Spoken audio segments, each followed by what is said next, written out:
Hey everyone! Welcome to this tutorial where we'll explain you how you can integrate Trello with Microsoft Excel. Let's jump right into it. This integration helps you sync data between Trello and Excel automatically, saving time and reducing manual entry errors. First, go to Trello.com and log in using your email, Google, or Microsoft account. Once you're in, create a new board by clicking Create, naming it, picking a background, and setting the visibility. When your board is ready, click the Power Ups button at the top. In the search bar, type Excel Trello two-way sync. Look for a tool like the one from Blue Cat and click Add. After that, connect your Trello and Microsoft Excel accounts.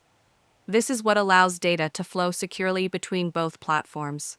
Next, set up your workflow.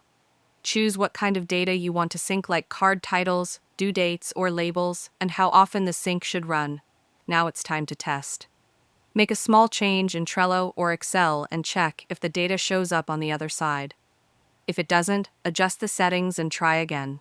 Once everything looks good, activate the sync and let automation take over.